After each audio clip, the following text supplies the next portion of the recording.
किती जोर काढील आणि किती बैठाका काढील. हो, जोर काढायला जर एकदा खाली झोपला तर पुन्हा चौघांनीच उठवावं लागायचं. हो, अशी अवस्था आहे. हे 80 वर्षी माळ काढत.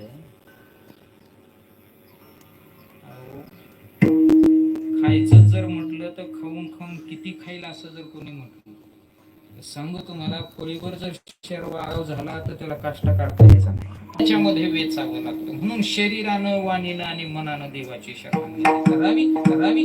ओ, याचा परिणाम सगळ्यात बलाढ्य असा होतो, जगामध्ये लहान सहान अडचणी निवृत्त होतील, पण सगळ्यात परमार्थात दोन गोष्टी बलवत्तर आहेत. यांनी मोठ्या मोठ्यांना सोडलं नाही, भल्या भल्यांना सोडलं नाही, आणि त्यांचं नाव आहे काम आणि क्रोध. यांनी सांगू का, 10-5 वर्षाच्या परमार्थाचं नाही, पण 60-60 हजार वर्ष तपश्चर्या केलेल्यांना महाराज संपवला, असा हा त्यांचा काय आहे.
अशी ही महाराज काम आणि क्रोधाची फौज.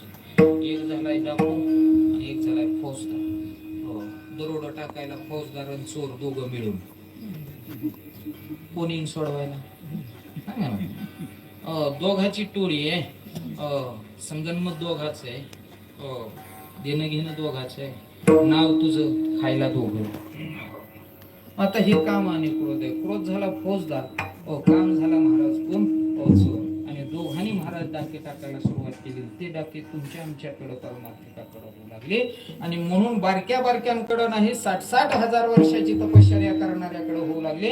येडका मदन तो केवळ 95 धडक मारिली नारदा केला.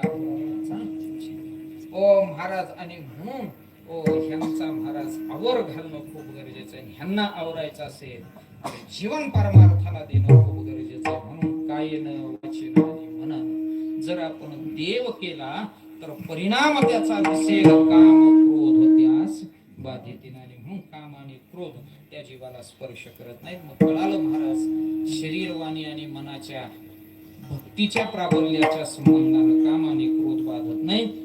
पण जिथं भक्ती प्राबल्य आपण ठेवलाय तिथंच त्या भगवंतावरती आपला विश्वास असणं गरजेचं आहे. अभंगाचं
चरण त्याचं स्वरूप स्वतःच मांडून देतो, दुसरं चरण स्वतःच असते, तो स्वतः तयार करतो.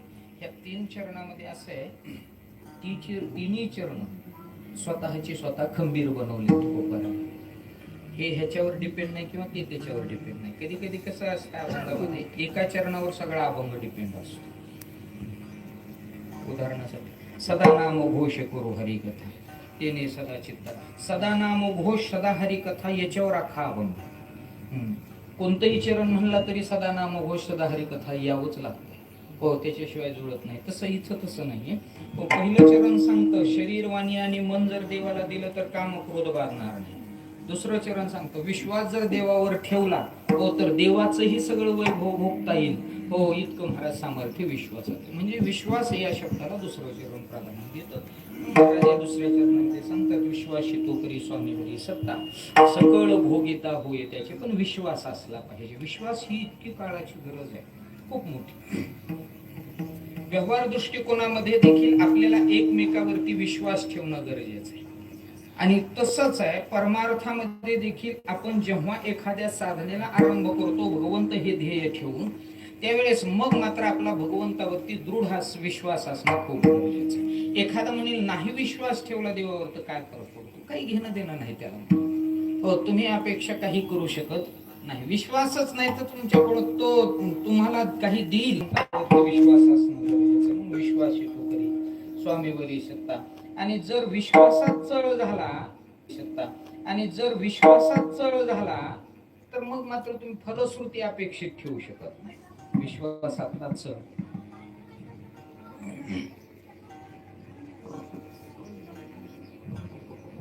विश्वासातला चळ देवापाशी येऊ देत नाही आणि देवही त्या विश्वासासाठी कोणतंही काम करत नाही. हे खूप जुनं आहे. नामदेव महाराज असंच फिरत फिरत धर्म प्रसार ज्ञान प्रसार करत करत उत्तर प्रदेशलाही काही दिवस राहिले. आणि मग त्या ठिकाणी राहिल्यानंतर नामदेव महाराजांचा ज्ञान प्रसार चालू झाला. आता नामदेव महाराजांची ख्याती पसरायला काहीच लागत नव्हतं. हो, लोक यायला लागली. 10 म्हणता 100, 100 म्हणता 1000 लोक रोज दर्शनाला आणि कीर्तनाला नामदेव महाराज. ख्याती व्हायला काय लागतं? सामान्य नाहीये. देव ज्यांच्याकडे जेवतो, देव ज्यांच्या हाताने खातो, देव ज्यांना खाऊ घालतो, त्यांची ख्याती व्हायला काय लागतं? देवाच्या नावावर खाणाऱ्याची ख्याती कमी नाही. आणि म्हणून मग देव या संकल्पनेने नामदेव महाराज प्रसिद्ध झाले. हजारोनी लोक यायला लागली दर्शनाला. आणि ही बातमी राजाकडे पोहोचली. राजाने विचार केला अशी जर आपली प्रजा हे वळवायला लागलं तर पुढे चालून हे आक्रमण करेल. आणि म्हणून मग राजाने महाराज विचार केला की ह्याला काहीतरी बंदोबस्त करावा लागेल. आणि म्हणून बंदोबस्तासाठी राजानं महाराज त्या नामदेव महाराजांना बोलव. सभेमध्ये नामदेव महाराज उभे राहिले. राजा म्हणाले कोण तुम्ही? मी पंढरपूरवासी. नामदेव आमचं नाव, पांडुरंग आमचा देव. ठीक आहे. पण म्हणले तुम्ही देवाला पांडुरंगाला जीव घातलं म्हणताय, देव आमच्या घरी जेवतो म्हणताय, तो तुम्हाला जीव घालतो, असे भूलथाप लोकांना आमच्या देऊन तुम्ही लोकांची भूलथाप करून त्यांना फसवताय का? नामदेव महाराज फसवायचं काय? मग म्हणले तुमचा जर देव एवढा आधीन असेल तर आमचं एक काम करा. म्हणजे काय काम करा? काय नाही म्हणले, आम्हीही तुमचे अनुयायी होऊ, आम्ही तुमची पाद्यपूजा करू, पण एक आहे, आमची सगळी गाय मेलेली तेवढी जिवंत करून दाखवा, आम्ही तुमचे अनुयायी. आता नामदेव महाराज आणखीन साक्षात्कारी नव्हते, वरद हस्त विरहित होते. आणि मग नामदेव महाराज थोडेसे घाबरले. आता गाय जिवंत करायची मोठा प्रश्न नामदेव महाराजांच्या पुढे पडला. काय करावं काय करावं काही सुचेना. हो, आणि म्हणून राजेसाहेबांना महाराज म्हणले, गाय जर नाही जिवंत झाली तर म्हणले, गाय नाही जिवंत झाली तर आम्ही तुम्हाला संपवणार हे निश्चित आहे. आता मात्र नामदेव महाराज घाबरले. म्हणजे एक तर गाय जिवंत करायची नाही तर आपण मरायचं. घाबरलेले नामदेव महाराज राजाला म्हणतात, राजेसाहेब थोडी सवड देता का? राजा म्हणाला, दिली सवड. किती पाहिजे? म्हणजे 3 दिवसाची सवड. नामदेव महाराज भीत दरबारातून बाहेर आले. डोक्यात एकच प्रश्न, आता गाय जर 3 दिवसात जिवंत झाली तर जिवंत महाराष्ट्रात जायचंय, नाहीतर हितच आपला कार्यक्रम व्हायचा. घाबरले नामदेव महाराज. आता काय करावं? केला सुरू महाराज भगवंताला आळवायला, पांडुरंगाला हाका मारायला सुरुवात केली. पांडुरंगा धाव, पांडुरंगा. महिन्यात पहिला दिवस संपला. एक दिवस संपला, दुसरा दिवस उजळला. काकड्यापासून संध्याकाळच्या जागरापर्यंत देवा दुसरा दिवस आहे बरं का. 3च दिवसाची सवड आहे मला. मुभा 3च दिवसाची, एक दिवस तर संपलाय, दुसराच दिवस आहे. लक्षात ठेव, लवकर ये, लगबगी नाहीये. उद्यापर्यंत आला तर बरं, नाही तर मी मेलोच म्हणून. दुसरा दिवस संपला, तिसरा दिवस उजळला. आता मात्र भीतच काकडा, भीतच महाराज सगळं काही. दिवस उलटत गेला, उग दिवस मावळता महाराज देवाचा नंबर काढला आणि डायल केला. पांडुरंगाचा मोबाईल डायल केला आणि तिकडून रिप्लाय आला, आप जिस नंबर से डायल कर रहे हैं वो अभी स्विच ऑफ है. गळूनच गेलं पण नामदेव. त्राणच राहिला नाही अंगात. म्हणजे ह्यानी टायमाला घोटाळा केला. दिवस तर तिसराही संपत चाललाय. आता राजाचे शिपाई येतील उचलून. रेल्वे स्टेशन गेली नामदेव महाराज. पण त्या डब्यात उतरतोय का देव बघायला.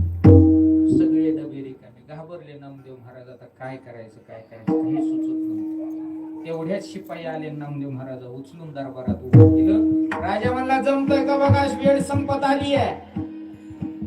नामदेव महाराजांनी डोळे झाकलेले देवाला हाक मारते, देवा थोडाच टाइम राहिलाय, मेलो म्हणून समज. आता काहीही माझं शिल्लक राहणार नाही. आता जर तो आला तर बरं, नाही तर तुझ्याच नावाने मरतो. देव तरीही महाराज. राजा हुकूम सोडायचा. संपत आली वेळ, काहीच क्षण राहिले, जमतंय का बघा. देवाचा दावा केला पण देव आणखीन येत नाही. घाबरलेले नामदेव महाराज सगळे सभा विचार करते. राजाचं फरमान सुटलं. जमतंय का या क्षणाला, नाही तर बघा, नाही तर चला शिपाई घ्या त्याला मृत्यूदंडाच्या शिक्षेच्या ठिकाणी. शिपाई निघाले. प्रजा हळहळ करू लागली. नेत्रातून प्रजेचे अश्रू वाहू लागले. राजेसाहेब, जाऊ द्या मरू द्या, मेली आहे गाय तर, पण निष्पाप जीव का मारायला लागला तुम्ही? मेली गाय तिच्या मरणानं काय करायचंय? नामदेव महाराजांना मारून राहू द्यावं, द्यावं सोडून. घळघळ अश्रू प्रजा वाहत होती. राजाचं फरमान सुटलं, घ्या त्याला. आली महाराज शिपाई. नामदेव महाराजांचा धावा असून प्रजेने टाहू फोडलेला आहे. राहू द्यावं राजेसाहेब, नका असा अन्याय करू, द्या सोडून एका निष्पापाला, का त्याला बळी पाडताय? ओ शिपाई आले. नामदेव महाराजांच्या हाताला धरलं आणि हाताला धरल्याबरोबर तर टाहो फुटला सभेमध्ये. राजेसाहेब, वेळ गेली नाही व द्या सोडून. नामदेव महाराजांनी शेवटचा आवाज दिला, देवा आता आला तर बरंय, नाहीतर तुझ्या नावाने इथंच संपलो म्हणायचं. आणि मग शिपायाने वढायला सुरुवात केली. शेवटचा क्षण संपला. नामदेव महाराजांना शिपायाने ओढलं. पहिला पाऊलच नामदेव महाराजांचा पडल्याबरोबर गाय जिवंत झाली आणि सभेत टाळ्यांचा कडकडाट झाला. नामदेव महाराज आनंदी झाले, सगळी प्रजा आनंदी झाली. आणि नामदेव महाराजांनी देवाला हात जोडले. देवा, राजाने मारायचं काही माहित नव्हतं, पण ह्या टेक्निकना तर आता मरतच होत. कमाल झाली म्हणला. तो आला ते आला 3 दिवसांनी. कारण नामदेव महाराज तिथे सेकंदभर थांबले. गाय उभी राहिल्या बरोबर राजा आला धावत. नामदेव महाराजांचे पाय धरले, म्हणला चला सिंहासनावर. कशाला नामदेव महाराज सिंहासनावर? त्यांनी अगोदर दरवाजा गाठला. म्हणजे नको नको, ते दरबारातून बाहेर पडलेलं बरं. बाहेर पडले डायरेक्ट रेल्वे स्टेशन गाठलं. म्हणले आता ह्या युपीला यायचंच नाही. कुठून अवदासा सुचली आणि युपी बघितली म्हणून. तेव्हा काय योगी होतात काय?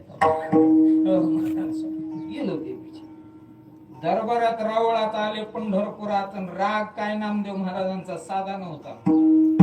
असं लाल बुंद झालेले नामदेव महाराज देवाने ओळखलं. म्हणले आता 3 दिवस बेजारी झालेला गडी आहे, हे काय गोड तर थोडंच बोलणार आहे. कुठं मेला होता 3 दिवस? असंच तुझ्या जीवावर फिरावं का आम्ही? आम्ही तर जगाला सांगत सुटतो माझ्या देवासारखा जगात दुसरा कोणी नाही. हाक मारल्याबरोबर उडी घेणारा माझा देव कुठं मेला होता 3 दिवस? देव म्हणाले शांत हो नामदेवा, टेम्परेचर लय वाढलंय सध्या, त्याच्यावर तुझं टेम्परेचर, मी तुला ताप जाईल तुझ्या, राहू दे. नामदेव महाराज म्हणजे टेम्परेचरचं सोडून दे, कुठं मेला होता 3 दिवस? देव म्हणाले बघ नामदेवा, उगं काय दाबात घेऊ नको, ऐकतोय म्हणजे काय झालं, सगळी चूक तुझी आहे, माझी काहीही चूक नाही. नामदेव महाराज म्हणले चोराच्या उलट्या बोंबा उशिरा येऊन 3 दिवस लावून सुद्धा चूक माझी. हो म्हणला चूक नामदेवा तुझीच आहे, तुझ्या चुकीमुळे मला यायला उशीर झाला. म्हणले का? तर तुला राजा काय म्हणाला, गाय जिवंत कर. हो, तू काय म्हणालास 3 दिवस सवड द्या. मग मीही विचार केला इतकं गडबडीने जायची काय गरज आहे, बघू 3ऱ्या दिवशी. तू जर त्याच क्षणाला म्हणला असताना आता काय जिवंत करतो, त्याच क्षणाला मी हजर झालो असतो. पण तुझा माझ्यावर भरवसा नाही सोनू. म्हणून विश्वास खूप गरजेचा. उगाच म्हटलं का हा केसर शिवडी घालून असत उगाच आहे. नुसते हाक दिल्याबरोबर येतो, पण तेवढा त्या हाक मारल्या मधला दृढ विश्वास पाहिजे. विश्वास नाही म्हणलं की बेजारी आहे. शब्द आहेत महाराजांचे, विश्वासी तो करी स्वामीवरी सत्ता, सकळ भोगिता होई त्याची देवावरचा विश्वास. महाराजांनी सर्व ऐश्वर्य देवावर सत्ता गाजवता येते, मग देवच कामाला येतो आपल्या इथं. इतकी ताकद विश्वासामध्ये. आणि सगळी संत मालिकेची यादी आपल्याला माहिती आहे. देवाने सगळ्याच्या घरी कामं केलेली आहेत. एकच अभंग उच्च नीच काही नेणे भगवंत इष्टे भाव भक्ती देवुनी. महाराजांनी काय केलं ते तर म्हणले सजन कसा या विकू लागे मास, माळ्या सावत्या करू लागले. सगळ्यात महत्वाचं महाराज कसायाला महाराज मांस विकू लागला. देव ज्याचं ब्रीद आहे अहिंसा परमो धर्म, हा हिंसा ज्याच्या यादीत नाही आहे तो देव आहे. अहिंसा हे ज्याचं ब्रीद आहे, जो देवही अहिंसावादी आहे आणि ज्याचा भक्तही अहिंसावादी आहे, अशा ठिकाणी कसायाचं दुकान आहे. कसायाचं दुकान कशाचं? कशाचं दुकान? कसायचं? फेर अँड लवलीचं होतं. देव तिथं सजन कसायने कटाई करायची, देवाने तराजू घेऊन बसायचं. एकीकडं पिलो आणि एकीकडं महाराज पीस मोजायचं आणि गिरायकाला किलो अर्धा किलो सांग का मडकी महाराज. देवाने इतकं सजन कसायासाठी काम केलं. माफ करीत असताना देव सजन कसायाचा फायदा व्हावा म्हणून काटा सुद्धा हाणायचा. आहे देव हा विश्वासासाठी काय करू शकतो. माळ्या सावत्यास सावता महाराजांच्या घरी खुरपायला देव येत होता. इतकी महाराज किमया एकाच मुद्द्यानं सांगतो. आणि खरंच खुरपायला देव जात होता. तुम्ही म्हणाल तुम्हाला कसं काय माहिती, पगार वाटायचा मुकदम मीच होतो. हो, कृपायला एक मावशी म्हणली एकटा जात होता का सगळी जात होती. मी म्हटलं म्हणजे नाही म्हणली, एकटा देव होता का असं जीप करून 10-15 बाया पियान असं काय होतं का. मी म्हटलं तसं काही नव्हतं बघ, एकटाच. म्हणले मग एकट्याच्याने काय उरकत नसतंय खुरपीनं. म्हणलं कसं काय. हा म्हणले एकट्याच्याने कसं खुरपीनं उरकत असते, 10-15 जणी मिळून गेले गप्पा पिप्पा मारीत आपलं उरकत. मी म्हटलं 10-15 जणी हाजरी किती होती. म्हणलं तुला काय करायचं हाजरीचं. नाही म्हणले आमच्या इथं जरा सध्या जास्तच हाजरी चालू. मी म्हटलं ती फुकट करीत असेल, तुला काही घेणं देणं नाही म्हणली. पण एकट्याचा माझा काय भरवसाच बसला त्याच्याच्याने खुरपीनं होत असं. मी म्हटलं तुमच्याच्याने तर खुरपीनच होत नाही हे आम्ही रोज बघत नाही. तू जायची 11 वाजता, घालते बाई शर्टन, पिते बाई पाणी, आणि कुठे ग माझं खुरप. खुरप्याला हात लावेपर्यंत रिंग वाजते इकडं मोबाईलची, उचल उचल उचल उचल. देवा म्हणलं हिलाच एकदाच उचल. सावता महाराजांच्या घरी देव खुरपितो हे सामर्थ्य आहे. म्हणून शब्द आहे, विश्वासी तो करी स्वामीवरी सत्ता, सकळ भोगिता होय त्याचे विठोबार.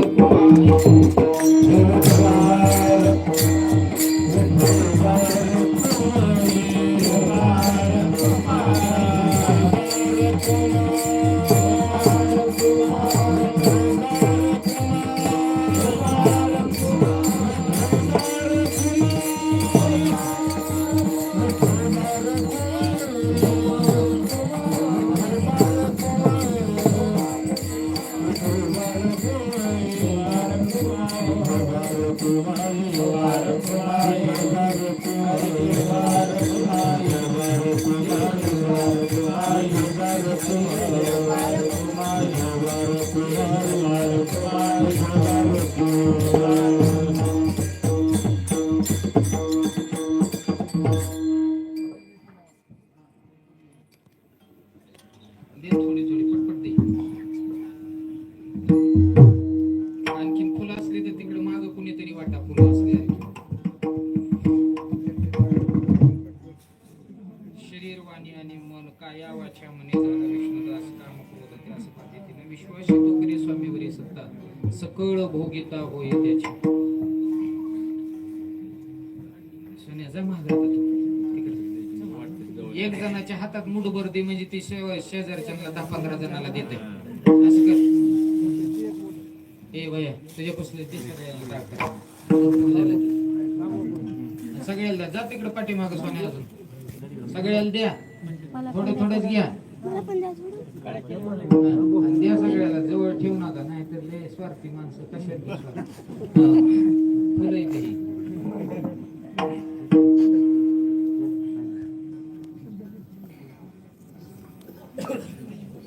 देवावर सत्ता हो गाजवावे आणि देवाचं वैभव गाव शेवटचं चरण महाराज म्हणतात. तुका म्हणे चित्त करावे निर्मळ येऊन गोपाळ राहते. ते चित्त निर्मळ झालं की देव महाराज चित्ताच्या ठिकाणी वास्तव्य करतो.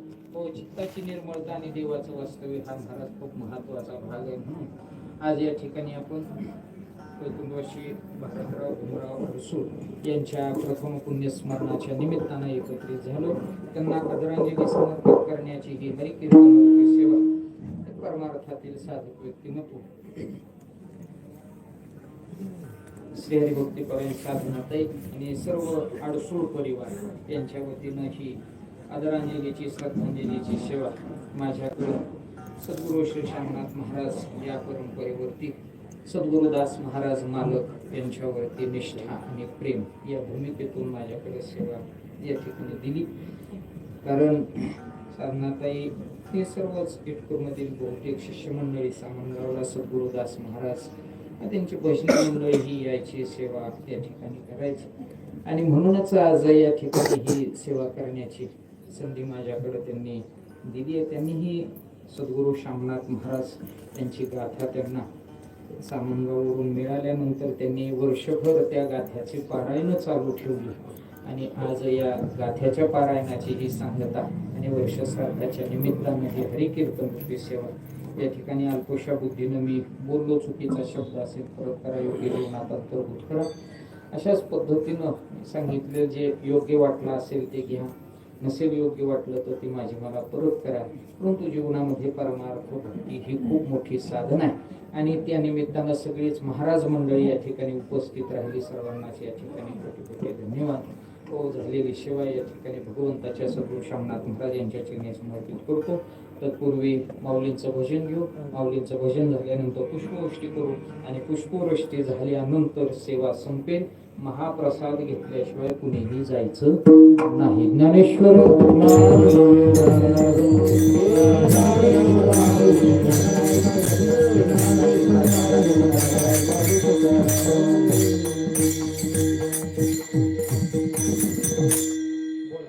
उठून उभे राहा. सगळे उठून उभे राहा.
Thank you.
तुकामणी आता उदारत होई ज्ञानदेव